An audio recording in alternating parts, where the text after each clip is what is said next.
a tactical 40K. So we're doing like kind of a wrap-up video this weekend. We played a tournament. I think we placed third or fourth out of like 6 guys. Only 6 dudes showed up. But you had a varied army or representation of armies. You had Nids, Tau, Orcs, Necrons, who else? Oh, and Astra Militarum, and of course me. I was playing Dark Angels. I think I mentioned that. I was bringing Deathwing list there. It's 1,000 points. So I'll just get into it a little bit. What I brought was got a unit of Deathwing Knights, a unit of Terminators with a missile launcher, and then the Deathwing Knights. I had the weapon of the Unforgiven on the Sergeant. I brought Repulsor Executioner. I brought Azrael with Inner Circle companions, and then a Calatus Assassin. And I think that was 1,000 points. That was, it's not that many units, right? I was thinking about that. I was like, well, it's really not that many units comparatively when I was, when I was going up against the other armies. So we played 3 rounds. I played Orcs, Tau, and Astra Militarum. Now, I'll just throw that one out of the bag. I went 1-2.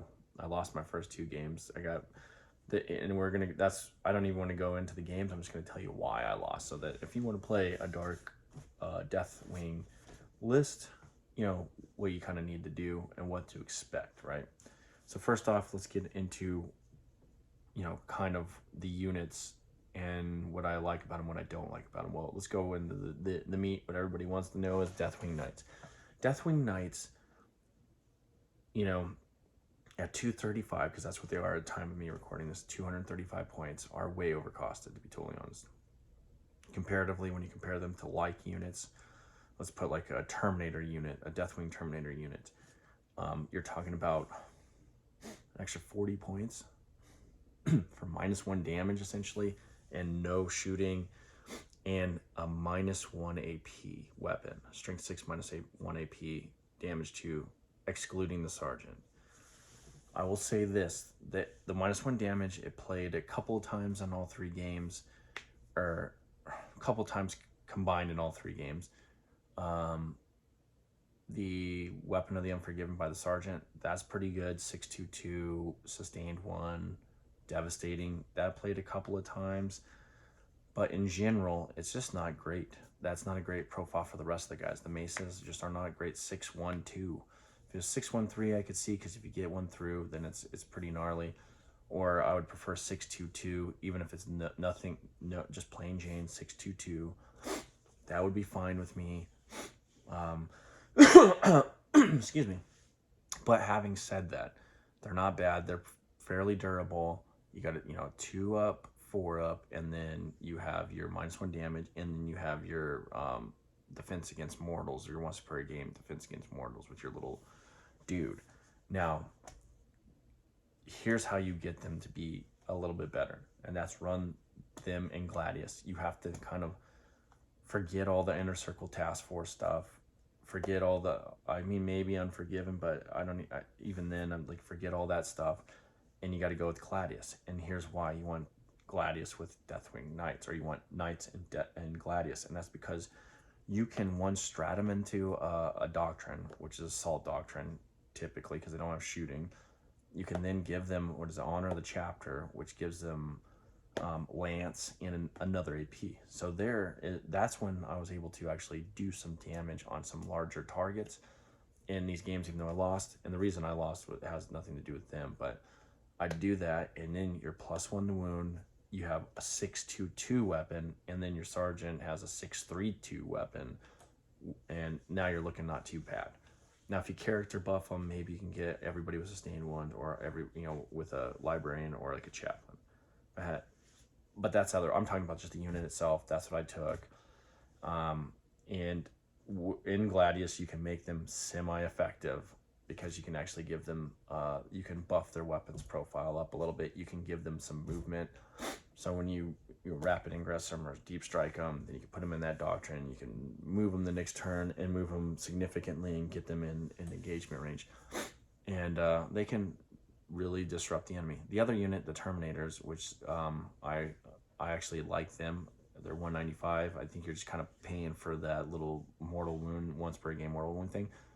You can shoot them, you can deep strike them, you can rapid fire them with their bolters. So that, and the missile launcher has the ability to deal with some horde armies like an orc, or they have the a little bit tougher weapon. It's a 9.2 D6 crack missile out of there, so it's not bad. Then you got all their power fists, which are 8.22, 3 attacks, and then if you want to lance them, you can do that as well.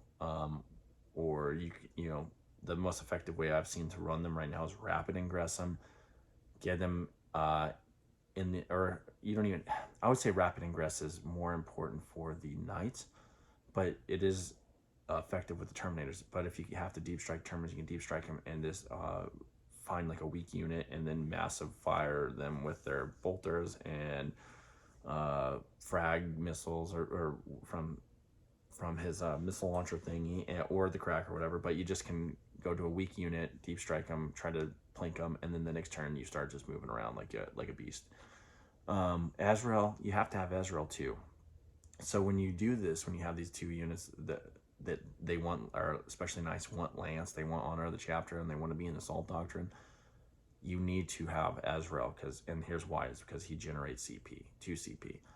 When he does that, then you can you have one turn where you have everybody in Assault, then the rest of the turns you can put that one unit in Assault, or like I had the Repulsor Executioner, and I could put him in Devastator Doctrine and then Storm of Fire him, and that gives him ignores cover and extra AP on his weapon. So there's ways to play Gladius that allows you to effectively use the Dark Angels, but it's not great. Inner Circle companions, let's go straight to them because everybody kind of knows what Azrael does now.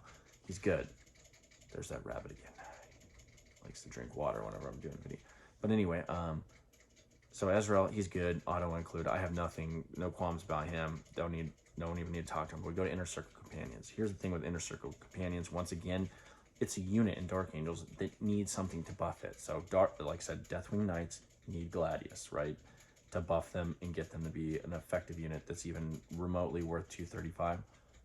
Inner Circle Companions need Azrael because they want that invulnerable save, and then you can granted they have 2 profiles. They have lethal hits 1, and then they have a sustained 2. But with Azrael, you get sustained 1 and then lethal hits if you want to do. That's what I was doing when I actually could get them in combat, and they're actually it's pretty effective. It's not that bad. And if you honor the chapter them, now they have a 6.2 whatever 6.22 weapon, I believe. I know one of them's like 6.21 sustain. I think the other one's 6.12. But anyway, regardless, it doesn't matter. The reason you put them with Azrael is to get them the 4-up invul and then the mortal wound protection. Then it gives Azrael and everybody else -1 to hit. Then they get +1 to hit on against characters, and then things get kind of spicy. Then you have Azrael gives them also sustained 1. And then you can run their lethal hits profile, and things aren't that bad, Or if you go into some of the horde stuff, you can run the sustain 2. But Azrael buffs that unit. Without Azrael there, they don't have the invul.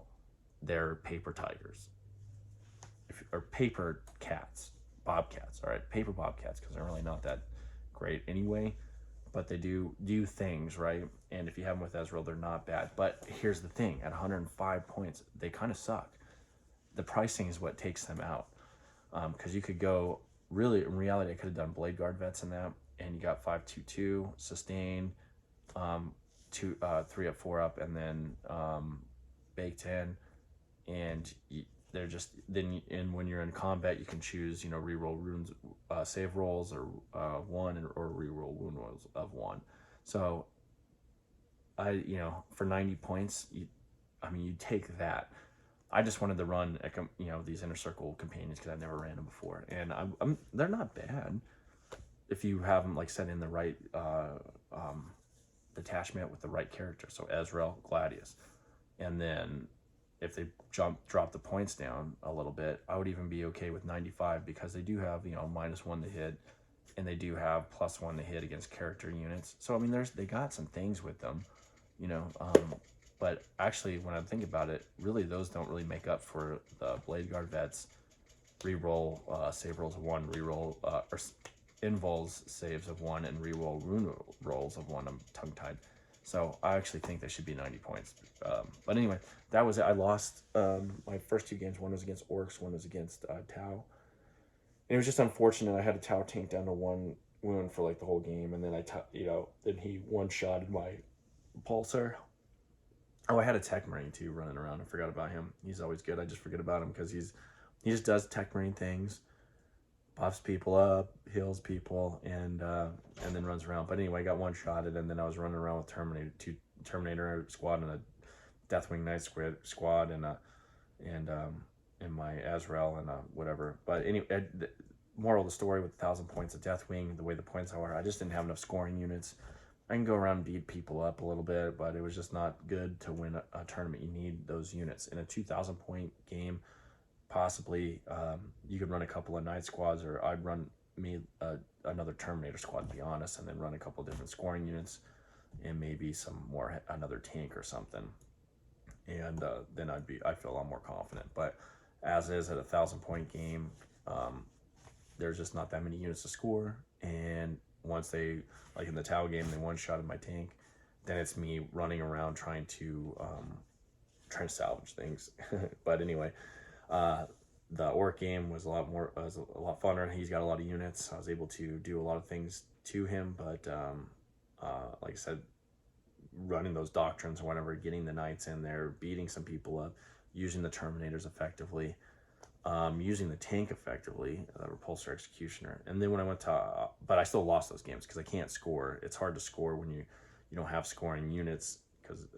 But anyway, the Austro Militarum game, I was able to utilize some of my units because for scoring, and it got in like a 3-round shootout with my Repulsor Executioner and my Technomarine and a Rogel Dawn and something else. I just sat there, bam, bam, bam. I was able to take Ingress, Knights, and then Terminator Squad, go into some tanks, or use that Honor of the Chapter, and these are multiple rounds, and take tanks out. But other than that, I won that game fairly decisively. But the other 2, I got wiped off the board. I didn't get wiped off the board. I mean, I got beaten worse than I've ever really got beaten. And some of it is I'm not used to playing outside of Vanguard and having the maneuverability, having those units that move, supplement each other. So that was it. Anyway, I'll talk to you later. Peace.